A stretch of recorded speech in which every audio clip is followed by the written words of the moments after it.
Hello and welcome to another update. It turns out my analysis of Soledar was in waste. As we can see, the Russians have captured all except for this tiny part of Soledar. We can consider this the fall of Soledar, as the only place left of Soledar that the Ukrainians still have control of is this last salt mine here, as well as the residential area behind it. This is all contested area, and the Russian forces are attacking from three different directions. One from the south, and then two to the direction of Silch, which is the railway station to the north, and that is to cut off the final Ukrainian soldiers fighting in the last area. It is estimated that about 400 Ukrainian soldiers are fighting by this salt mine, which means that they are essentially encircled, as there is no exit to the south, as the Russian forces are attacking both Blahodatne as well as Pereskovivka, and there's no exit to the north, as the Russian forces are attacking Silch from two directions, both from this road by the hospital, going straight to Silch, and also from the eastern part from the fields.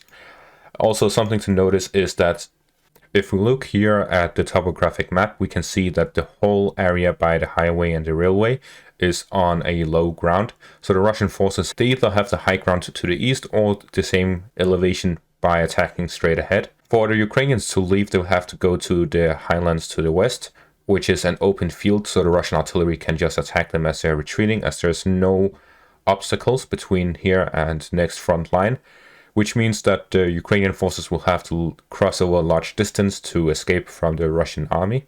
It is essentially an encirclement of the Ukrainian forces, if we look at it from a neutral perspective.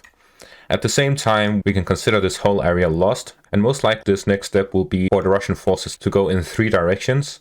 The first one to the north, towards Krasnopolivka, as they continue fighting northwards.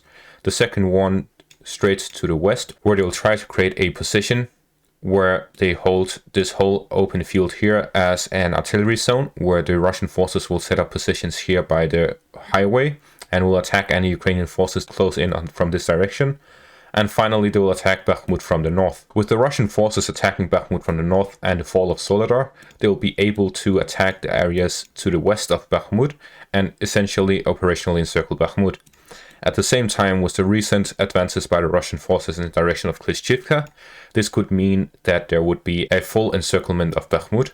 This means either one of two things. The Ukrainians will either order a retreat from Bakhmut, as it is closing in on an encirclement of the city, and losing the amount of soldiers that is defending Bakhmut would be catastrophic for Ukraine, or they will try to hold their positions, which would be reckless, as we can see the Russian forces have captured the whole north and the whole south. With this, the only direction that is left is the west, and considering how the situation is currently to the north and the south, we can estimate that it is only a matter of time for Bakhmut to fall. The conclusion of this video: Soledar has fallen, and it is only a matter of time for Bakhmut. That's it for this video. Thank you all for watching, and have a great day.